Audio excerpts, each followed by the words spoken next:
ನಾಳೆ ವಿಧಾನಸೌಧದಲ್ಲಿ ಸಿಎಲ್ಪಿ ಸಭೆ ನಡೆಯುತ್ತೆ. ಶಾಸಕರಿಗೆ ಬೆಂಗಳೂರಲ್ಲಿ ಇರುವಂತೆ ಹೇಳಿದ್ದೇವೆ. ದೆಹಲಿಯಲ್ಲಿ ಕೆಪಿಸಿಸಿ ಅಧ್ಯಕ್ಷ ಡಿಕೆ ಶಿವಕುಮಾರ್ ಈ ಬಗ್ಗೆ ಹೇಳಿಕೆಯನ್ನು ಕೊಟ್ಟಿದ್ದಾರೆ. ಸಿಎಲ್ಪಿ ಸಮಯದ ಬಗ್ಗೆ ಇನ್ನೂ ನಿರ್ಧಾರವಾಗಿಲ್ಲ. ಸಿಎಲ್ಪಿ ನಾಯಕನ ಆಯ್ಕೆ ಬಳಿಕ ಪ್ರಮಾಣ ವಚನ ನಡೆಯುತ್ತೆ. ಹೈಕಮಾಂಡ್ ನಾಯಕರನ್ನ ಸಿಎಲ್ಪಿ ಸಭೆಗೆ ಕರೆದಿದ್ದೇವೆ. ನಾಳೆ ಸಿಎಲ್ಪಿ ಸಭೆ ನಡೆಯುತ್ತೆ. ಶಾಸಕಾಂಗ ಪಕ್ಷದ ಸಭೆ.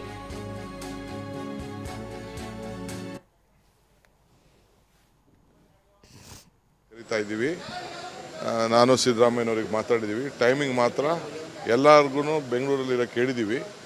ಯಾಕೆ ನಮ್ಮ ಹೈಕಮಾಂಡ್ ಲೀಡರ್ಸ್ನ ಕೇಳಬೇಕು. ಯಾಕೆಂದ್ರೆ ಅವರು ಬರಬೇಕು, ಅಬ್ಸರ್ವರ್ ಬರಬೇಕು, ನಮ್ಮ ಜನರಲ್ ಸೆಕ್ರೆಟರಿ ಬರಬೇಕು. ಆ ಟೈಮಿಂಗ್ ಅವ್ರು ಕೇಳಿಕೊಂಡು ಟೈಮಿಂಗ್ ಇಡ್ತೀವಿ. ಇದರಲ್ಲೇ ವಿಧಾನಸೌಧದಲ್ಲೇ ಇಡ್ತೀವಿ. ಇನ್ನು ಫಸ್ಟು ನಾಯಕರನ್ನ ಆಯ್ಕೆ ಮಾಡೋಂಥ ಪ್ರಕ್ರಿಯೆ ಮುಗಿಬೇಕು, ಪ್ರೊಸೀಜರ್ ಎಲ್ಲ ಮುಗಿಬೇಕು. ಆಮೇಲೆ ನಾಳೆ ಶಾಸಕಾಂಗ ಪಕ್ಷದ ಸಭೆಯನ್ನು ಕರೀತಾ ಇದ್ದೀವಿ. ನಾನು ಸಿದ್ದರಾಮಯ್ಯನವರಿಗೆ ಮಾತಾಡಿದ್ದೀವಿ. ಟೈಮಿಂಗ್ ಮಾತ್ರ ಎಲ್ಲರಿಗೂ ಬೆಂಗಳೂರಲ್ಲಿ ಇರೋಕ್ಕೆ ಹೇಳಿದ್ದೀವಿ. ಯಾಕೆ ನಮ್ಮ ಹೈಕಮಾಂಡ್ ಲೀಡರ್ಸ್ನ ಕೇಳಬೇಕು. ಯಾಕೆಂದ್ರೆ ಅವರು ಬರಬೇಕು, ಅಬ್ಸರ್ವರ್ ಬರಬೇಕು, ನಮ್ಮ ಜನರಲ್ ಸೆಕ್ರೆಟರಿ ಬರಬೇಕು. ಆ ಟೈಮಿಂಗ್ ಅವ್ರು ಕೇಳಿಕೊಂಡು ಟೈಮಿಂಗ್ ಇಡ್ತೀವಿ. ಇದರಲ್ಲೇ ವಿಧಾನಸೌಧದಲ್ಲೇ ಇಡ್ತೀವಿ. ಇನ್ನು ಫಸ್ಟು ನಾಯಕರನ್ನ ಆಯ್ಕೆ ಮಾಡೋಂಥ ಪ್ರಕ್ರಿಯೆ ಮುಗಿಬೇಕು, ಪ್ರೊಸೀಜರ್ ಎಲ್ಲ ಮುಗಿಬೇಕು. ಆಮೇಲೆ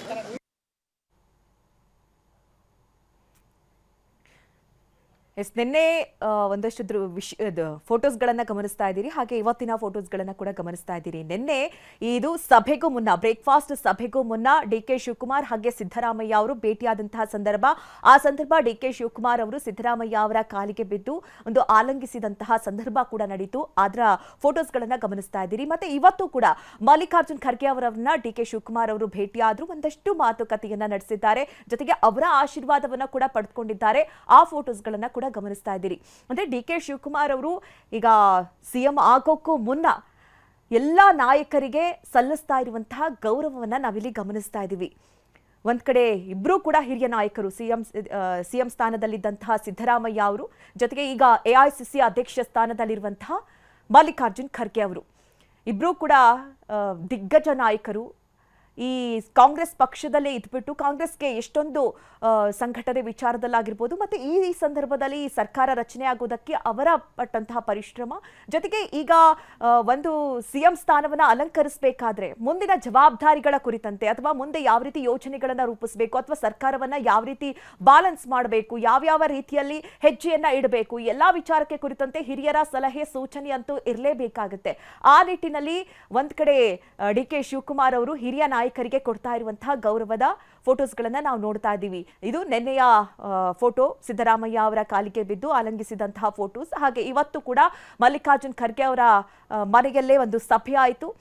ಆ ಸಭೆಯಲ್ಲಿ ಮೊದಲಿಗೆ ಅವರ ಆಶೀರ್ವಾದವನ್ನ ಪಡೆದುಕೊಂಡು ಒಂದಷ್ಟು ಮಾತುಕತೆಯನ್ನ ನಡೆಸಿದ್ದಾರೆ. ಕಾಂಗ್ರೆಸ್ ಶಾಸಕಾಂಗ ಪಕ್ಷದ ಸಭೆಗೆ ಮುಹೂರ್ತ ಫಿಕ್ಸ್ ಆಗಿದೆ. ನಾಳೆ ಸಂಜೆ 4 ಗಂಟೆಗೆ ಕಾಂಗ್ರೆಸ್ ಶಾಸಕಾಂಗ ಪಕ್ಷದ ಸಭೆ ನಡೆಯುತ್ತೆ. ವಿಧಾನಸೌಧದಲ್ಲಿ ನಡೆಯುತ್ತೆ ಕಾಂಗ್ರೆಸ್ ಶಾಸಕಾಂಗ ಸಭೆ.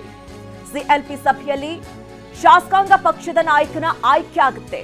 ಮೊದಲ ಪ್ರಕ್ರಿಯೆ ಇದು. ಹೈಕಮಾಂಡ್ ನಾಯಕರಿಂದ ಮುಂದಿನ ಸಿಎಂ ಘೋಷಣೆ ಆಗುತ್ತೆ. ನೋಡಿ, ಮೊದಲು ಪ್ರೊಸೀಜರ್ ಇರೋದೇ ಹಾಗೆ. ಸಿಎಲ್ಪಿ ಸಭೆಯನ್ನ ನಡೆಸಬೇಕು. ಅಲ್ಲಿ ಸಿಎಲ್ಪಿ ಸಭೆಯಲ್ಲಿ ಶಾಸಕಾಂಗ ನಾಯಕನ ಅಂದ್ರೆ ಶಾಸಕಾಂಗ ಪಕ್ಷದ ನಾಯಕನ ಆಯ್ಕೆ ಆಗಬೇಕು. ಅದಾದ ನಂತರದಲ್ಲಿ ಹೈಕಮಾಂಡ್ ಮುಂದಿನ ಸಿಎಂ ಯಾರು ಅನ್ನೋದು ಅಧಿಕೃತವಾಗಿ ಘೋಷಣೆ ಮಾಡುತ್ತೆ. ನಾಳೆ ಈಗಾಗಲೇ ಸಮಯ ಕೂಡ ನಿಗದಿ ಆಗಿರುವಂಥದ್ದು. ನಾಳೆ ಸಂಜೆ 4 ಗಂಟೆಗೆ ಶಾಸಕಾಂಗ ಪಕ್ಷದ ಸಭೆ ನಡೆಯುತ್ತೆ. ಹಾಗಾಗಿ ಎಲ್ಲಾ ಶಾಸಕರಿಗೂ ಬೆಂಗಳೂರಲ್ಲೇ ಇರುವಂತೆ ಈಗಾಗಲೇ ಸೂಚನೆ ಕೂಡ ನೀಡಲಾಗಿದೆ. ಕೆಪಿಸಿಸಿ ಕಚೇರಿಯಿಂದ ಎಲ್ಲಾ ಶಾಸಕರಿಗೆ ಈಗಾಗಲೇ ಮಾಹಿತಿ ಹೋಗಿರೋದು. ಸಿಎಲ್ಪಿ ನಾಯಕನ ಆಯ್ಕೆ ವೇಳೆ ಹೈಕಮಾಂಡ್ ನಾಯಕರು ಉಪಸ್ಥಿತಿಯಲ್ಲಿರ್ತಾರೆ. ರಣದೀಪ್ ಸಿಂಗ್ ಸುರ್ಜೇವಾಲಾ, ಕೆಸಿ ವೇಣುಗೋಪಾಲ್ ಸೇರಿದಂತೆ ಹಲವು ನಾಯಕರು.